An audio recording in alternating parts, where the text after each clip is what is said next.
Hi guys, happy day. Chinese short ஸ்டோரியோட episode 2 ஸ்டார்ட்ல hero, நீ ஆக்ட்ரஸ் தானே, எனக்காக கேர்ள் ஃப்ரெண்ட் ஆக்ட் பண்ணு, என் கூட வந்து என்னோட பார்ட்டியை மீட் பண்ணும். நான் எதுக்கு அப்படி பண்ணணும்? $50,000 உனக்கு கொடுக்குறேன். ஹனி, நீங்க கவலைப்படாதீங்க, நான் இப்படியாவது உங்க பாட்டியை என்ன பிடிக்க வைக்கிற மாதிரி பண்றேன். ஆனா ஹீரோவோ வேணாம், அவங்கள உன்னை வெறுக்கிற மாதிரி செய்யணும். ஹீரோவோ ஸ்மைல் பண்ணுவாரு, யோசிச்சு பாப்பாரு. பாட்டியும் போதும், இந்த மாதிரி ஒரு பொண்ணை என்னோட வீட்டுல நான் அலோ பண்ணவே மாட்டேன். ஆனா பாட்டி அவ இல்லைன்னா நான் தனியாவே செத்து போயிடுவேன். அவளை நீ கல்யாணம் பண்ணிக்கிறதுக்கு நீ தனியாவே செத்து போலாம். ஹீரோவோட பிளானும் இதான். இப்ப பிரசன்ட்ல ஹீரோவும் அப்பதான் என் பாட்டி என்ன ஃபோர்ஸ் பண்ண மாட்டாங்க பிளைண்ட் டேட்டுக்கு போக சொல்லி. ஓ, அப்போ உங்க பாட்டி என்ன வெறுக்க வைக்கிறதுக்கு நான் யோசிக்கணும். நீ யோசிக்கலாம் வேணாம், நீயாவே இரு போதும்.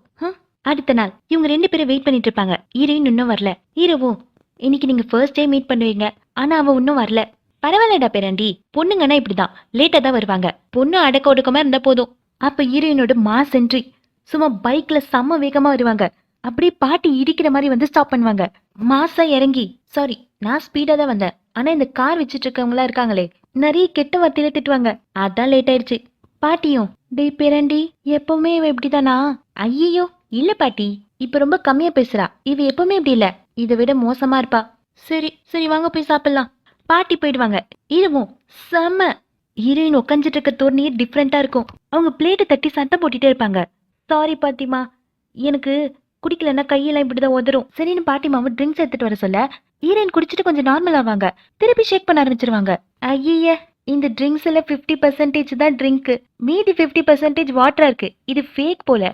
பாட்டிமாவும் என்ன பொண்ணு இவன் ஹீரோவை பார்க்க. ஹீரோவும் டியர், எனக்கு தெரியும் நீ எப்பவுமே 70% இருக்கிற ட்ரிங்கை தான் குடிப்பேன்னு, இன்னைக்கு மட்டும் அட்ஜஸ்ட் பண்ணிக்கோ. உன்னோட கை ஷேக் ஆனாலும் பரவாயில்ல. அவளுக்கு உடம்பு சரியில்லை பாட்டி. பாட்டியால இவங்க பண்றதெல்லாம் பார்க்க முடியல. ஆனா இவங்க 2 பேரும் பிளான் சக்சஸ் ஆயிடுச்சுன்னு ரொம்ப சந்தோஷமா இருப்பாங்க. இது இன்னும் சோஃபால இருக்கும்போது, அக்கா நான் இன்னைக்கு நல்ல மூட்ல இருக்கேன், இன்னைக்கு நீங்க என்ன சொல்லனாலும் சொல்லுங்க. இரவும் சவுண்ட் போடாம பேசு. டேய் நீ யாருடா 2 பொண்ணுங்க பேசிட்டு இருக்கும்போது நடுவுல வந்து மூக்கு அடிக்கிறதுக்கு? என்ன அடி வேணுமா? இரவும் ஐயோ வேணாம், என்ன அடிக்காத. நடுவுல பாட்டிமாவும் அவ உன்னை அடிப்பாளா? லைட்டா ஹீரோவை டச் பண்ண. ஹீரோவும் ஆ வலிக்குதாமா. இல்ல பாட்டி போதும், இந்த மாதிரி ஒரு பொண்ணு எனக்கு ரொம்ப பிடிக்கும். பாட்டிமா ட்விஸ்ட் கொடுத்துட்டாங்க. இந்த மாதிரி பொண்ணாலதான் உன்னை கண்ட்ரோல் பண்ண முடியும். உங்க ரிலேஷன்ஷிப்பை நான் சப்போர்ட் பண்றேன். பாட்டிமாவும் நிறைய கிஃப்ட் ஹீரோயினுக்கு கொடுப்பாங்க. இதெல்லாம் என்னோட வருங்கால மருமகளுக்கு. ஹீரோயினுக்கு செம்ம ஷாக்கு. ஹீரோயினும் தேங்க்ஸ் அக்கா. இல்ல பாட்டி, பாட்டிமா இன்னொரு சர்ப்ரைஸா வச்சிருப்பாங்க. இவங்க கம்பெனில புதுசா ஒரு ரெசார்ட் ஹோட்டல் கட்டிருக்காங்களாம். அதுக்கு ஹீரோயினை போக சொல்றாங்க. அங்க இவங்களுக்காக ஒரு ரூமே அரேஞ்ச் பண்ணிருக்காங்களாம். அந்த ரூமோட போட்டோவை காட்ட அது ஹனிமூன் சூட் ரூம். ஹீரோயினை பார்த்து யோசிச்சு பாக்குறாங்க. ஹீரோவும் பாத்ரூம்ல ரொமான்டிக்கா வந்து, ஏய் பொண்ணு இன்னைக்கு நான் உனக்கு தான் சொந்தம் அப்படின்னு ஹீரோயின் கிட்ட சொல்ல, ஹீரோயினும் ஏல்ப்னு கத்துறதோட இந்த எபிசோட் முடியுது.